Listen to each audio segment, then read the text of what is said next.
Hello friends, welcome to on life with Shivam Pandey again.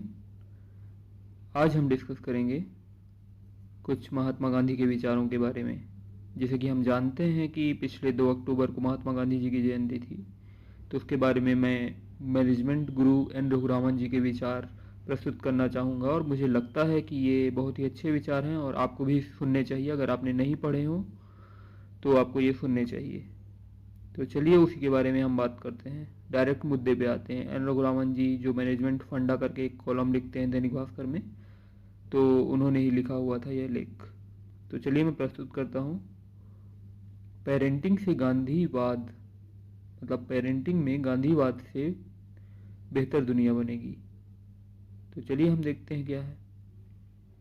3 साल पहले जब मैं अपने नासिक वाले घर में था, मैंने अपनी छत से एक दृश्य देखा जहाँ एक बच्ची जिसने अभी अभी चलना सीखा था अपनी माँ के साथ मेरे घर के सामने से गुजर रही थी। वह आगे जाकर एक घर के सामने रुकी जिसके आंगन का गुलाब उसे आकर्षित कर रहा था। चूंकि वह गुलाब चाहती थी इसलिए माँ ने तोड़कर उसे दे दिया। फिर बच्ची माँ की गोद में बैठकर गुलाब बार बार गिराने लगी। माँ हर बार धैर्यपूर्वक फूल उठाती, लेकिन बच्ची के घर पहुंचते पहुंचते गुलाब में एक भी पंखुड़ी नहीं बची। इस दृश्य को देखते हुए छत पर व्यायाम कर रहे उस घर के मालिक ने मेरी ओर देखा, जैसे कह रहे हों ऐसे पेरेंट्स और उनकी पेरेंटिंग के बारे में क्या कहेंगे। शाम को जब हम सड़क पर मिले तो उन्होंने कहा, अगर मैंने उस माँ से कहा होता कि फूल तोड़ने के लिए मालिक की अनुमति लो तो वह बुरा मान जाती और शायद कहती कि मेरा दिल इतना छोटा है कि 14-15 महीने के एक बच्चे के लिए एक फूल नहीं दे सकता। पिछले हफ्ते मैं फिर नासिक गया, लॉकडाउन के बाद पहली बार।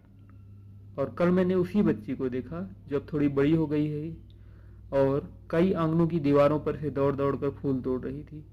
उस सज्जन मकान मालिक ने आंगन की दीवार से लगी क्यारी में फेंसिंग लगा दी थी, फिर भी बच्ची ने छोटे हाथ अंदर डालकर गुलाब तोड़ लिए। कुछ अन्य ने ना बेटा कहते हुए अपनी आवाज उठाई, लेकिन बच्ची मुस्कुराते हुए भाग गई। उस बच्ची ने किसी से भी फूल तोड़ने की अनुमति नहीं मांगी, जबकि वह अच्छे से बोलने लगी थी। इससे मुझे सेवाग्राम के गांधी आश्रम में गुजरा मेरा बचपन याद आया। उस दौर में ज्यादातर घरों में जामुन, अमरूद और बेर के पेड़ होते थे, लेकिन आश्रम का अलिखित नियम यह था कि कोई भी बिना अनुमति कुछ नहीं तोड़ सकता। और याद रहे कि जमीन रहवासियों की नहीं होती थी, क्योंकि पूरी जगह आश्रम की थी और वहां रहने वाले सभी लोगों को बराबर हक था। लेकिन उनके मुताबिक रहवासी ही उन पेड़ों को पानी देते थे और फल देने की स्थिति तक पहुंचाने में मदद करते थे, इसलिए फलों पर पहला अधिकार उन्हीं का ही होता। हमारे घर के बाहर जामुन का पेड़ था। अगर मेरी माँ किसी बच्चे को उसके नीचे कुछ सेकंड खड़ा होकर जामुनों को निहारते देख लेती तो वे उन्हें बरामदे में बुलाती और कहती कि जितने जामुन खाना चाहो खा लो। उस आश्रम के जीवन में एक महिला और बच्चों के बीच ऐसी मिलनसारिता थी। दुर्भाग्य से आज के बच्चे फल तोड़ने का आनंद नहीं ले पाते हैं, क्योंकि इन दिनों इसमें झगड़ा होने की आशंका रहती है। लेकिन मुझे इस बात की कमी खलती है कि उन्हें अनुमति मांगना नहीं सिखाया जा रहा, और जब बात देने की आती है तो हमारा दिल भी छोटा होता जा रहा है। इसीलिए पेरेंटिंग में थोड़ा गांधीवाद हमारे बच्चों को सिखाएगा कि उन्हें वे चीज़ें नहीं लेनी चाहिए जो उनकी नहीं है। साथ ही वे सीखेंगे कि जो चीज़ ज़रूरत से ज़्यादा है उसे किसी को दे दो। मतलब दोनों तरफ गांधीवाद की ज़रूरत है, देने में भी और लेने में भी। इसीलिए अनुमति मांगना सीखें, ये सब चीज़ें ज़रूरी हैं। और ये लेख आपको कैसा लगा इसके बारे में आप बताइए। इसके अलावा मैं आपको रिकमेंड करना चाहूँगा, आप MyGov में डू सेक्शन में जाएंगे, mygov.in वेबसाइट में डू सेक्शन में जाएंगे तो उसमें आपको एक नॉन वायलेंट कम्युनिकेशन का कोर्स मिलेगा जो कि 31 दिसंबर तक के लिए वैलिड है।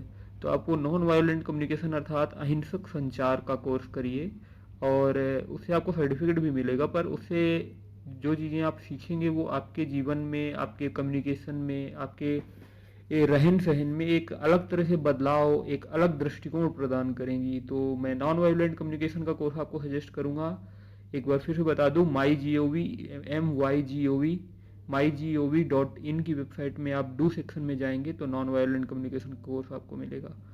तो अभी तक मुझे सुनने के लिए धन्यवाद। आगे हम एक और नए टॉपिक के साथ मिलेंगे जिसमें हम गांधी जी से प्रेरित कुछ फिल्मों के बारे में बात करेंगे जो जयप्रकाश चौकसी के द्वारा लिखा गया एक लेख होगा। तब तक के लिए सुनते रहिए। Happy listening.